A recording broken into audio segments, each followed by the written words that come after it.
project through, in which we will get nothing, or there's a third in which Caltrans says that we're not going to do the project, and then we get neither the benefits nor do we get a freeway that's retrofitted. There are real issues in the Glasscock area. The problem is that if the freeway is to be retrofitted, then the Hanlon lead has to get shut down.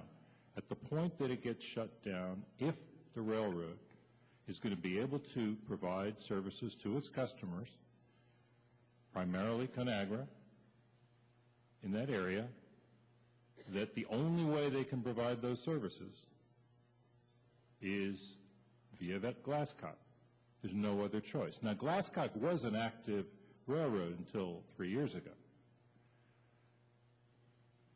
That was before maybe some of the condos, although I'm not exactly sure of the timing of the condos, but that it is what it is. So really, we don't have a whole lot of choices.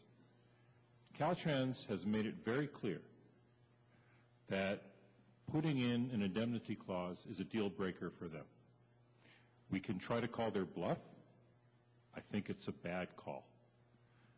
I think we need to be on notice that if we call their bluff and we lose, then we're in a situation where we do not have a freeway that's being retrofitted, we have a danger to the community, and we don't get any of the community benefits that we've negotiated.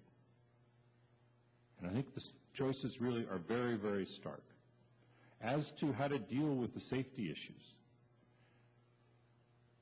Mr. De La Fuente and myself and Caltrans and UP have been out to the site. Fire Marshal has been out to the site.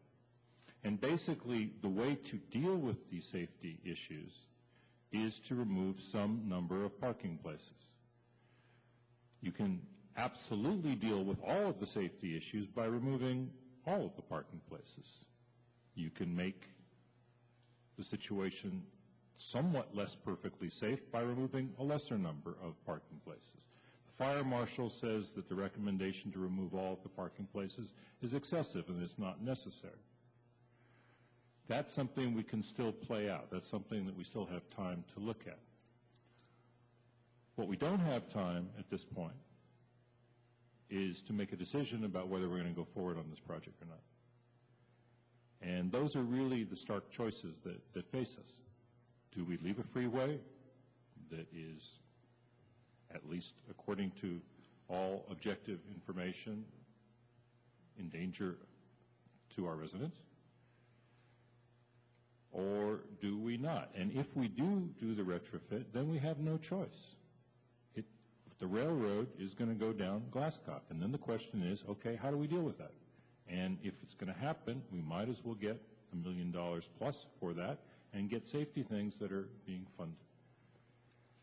I think the choices are really stark, and I hope that you support the staff recommendation.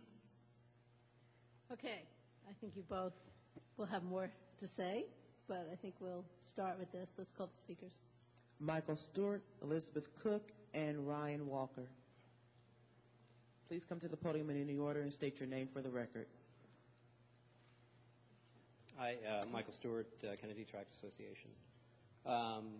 Pretty much you've kind of, gotten this into a nutshell. Many of the residents are quite concerned about losing parking. One thought that has come to many people's mind is that having the train idle on Glasscock Street, if you can go and get automatic gates at the CMEX plant and cut down the wait time where the train is there from 15 minutes to 5 minutes might be a possible solution. I agree with Mr. Lindheim, and we might as well try and get something out of this if we can, if it's coming through anyway. But the residents there are not happy. Thank you. Thank you.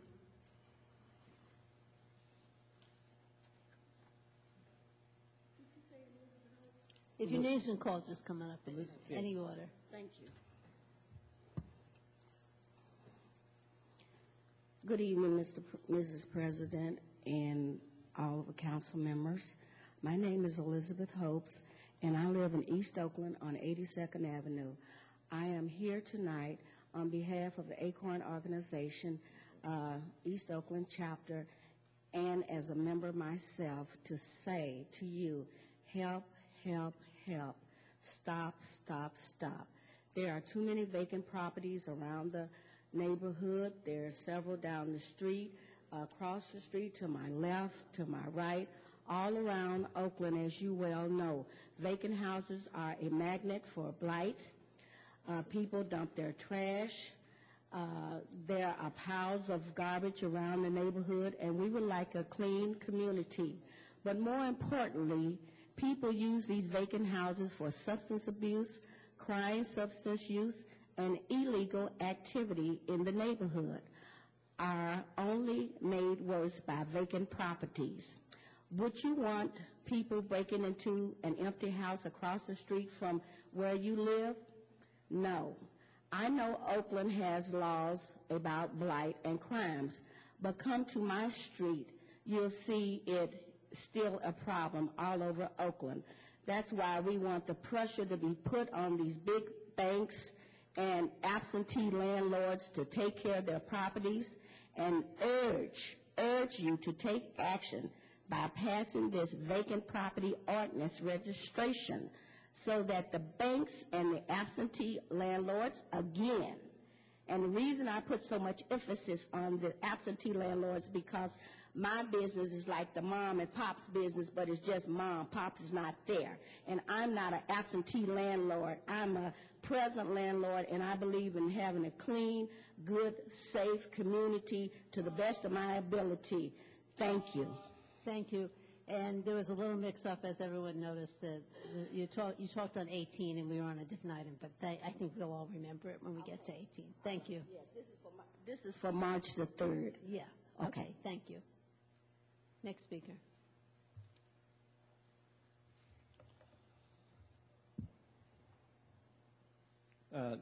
Good evening, President Brunner and council members. I'm Ryan Walker from the Estuary Homeowners Association. The residents in the neighborhood are resigned to the fact that this train is going to resume down our street, but we feel that at this point in time, proper concessions have not been made. As Councilmember De La Fuente pointed out, there are problems with EMS access as well as resident access when the train is idling on the street. We learned yesterday that the trains are expected to be longer than they were in the past, and even the length that they were in the past blocked EMS access and blocked resident access to approximately 300 residents on the water side of Glasscock Street. So I feel strongly that Caltrans has not made sufficient concessions, nor has UP been willing to make any commitments as to limitations on the length of their trains, their hours of operation, nor their frequency, and they also have not made any provisions for limiting the idle time of the trains on Glasscock Street. And I feel strongly that they need to make those types of concessions and commitments about their trains before the council should approve Resolution 1, and I also feel that the council should approve Resolution 2 in order to continue this process and get Caltrans and UP to make solid concessions in writing. Thank you. Thank you. Any other speakers? Could I have Caltrans come up? Can we have the city attorney's opinion too, Madam Chair? This issues to you as a confidential opinion, and the council would have to waive the privilege to provide it to Caltrans.